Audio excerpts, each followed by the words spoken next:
Je m'appelle Anaëlle, je suis psychologue du travail au SATM, le service de santé au travail en Mayenne. Je suis Isabelle Pincelou, psychologue du travail au sein du SSTRN.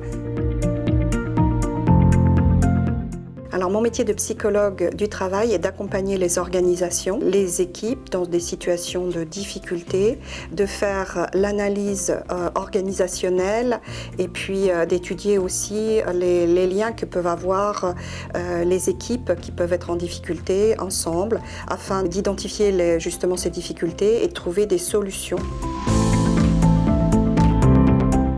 Donc, mon métier consiste essentiellement à réaliser des interventions collectives en entreprise autour de la thématique de la prévention des risques psychosociaux. Autre type d'intervention que je peux réaliser en entreprise, c'est intervenir dans le cadre d'un événement grave. Là, l'idée, c'est vraiment d'intervenir pour faire verbaliser les gens autour de ce qu'ils ont vécu et d'accompagner l'entreprise dans la prise en charge de la situation. Je peux également mener des entretiens individuels à la demande exclusive du médecin du travail. L'objectif, c'est vraiment de croiser les regards avec le médecin du travail et d'offrir un espace de verbalisation privilégié aux salariés et qu'on accompagne collectivement la situation.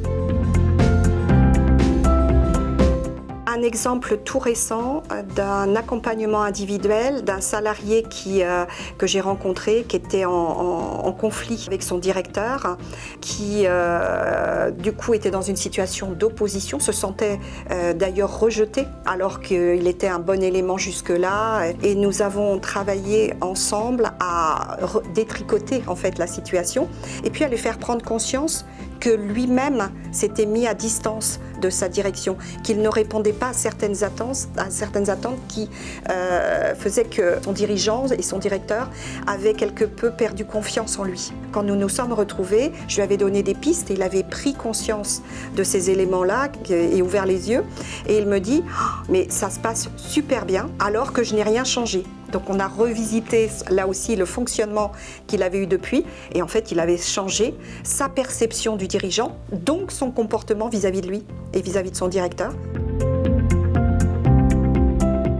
Et d'avoir une compétence singulière que les entreprises n'ont pas forcément en interne et de les amener parfois à déplacer un petit peu leur regard. On arrive souvent sur des situations où on nous dit que tout a été fait et qu'on ne peut plus rien faire. Et de par l'échange, de par le fait de les amener à voir les choses autrement, à reformuler, à faire interagir les salariés entre eux, finalement on déplace la problématique et on arrive à trouver des marges de manœuvre.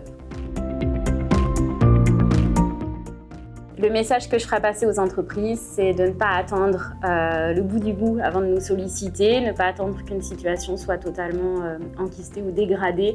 L'idée de nous faire intervenir en amont, c'est vraiment ce qui offre le plus d'opportunités de résoudre les difficultés.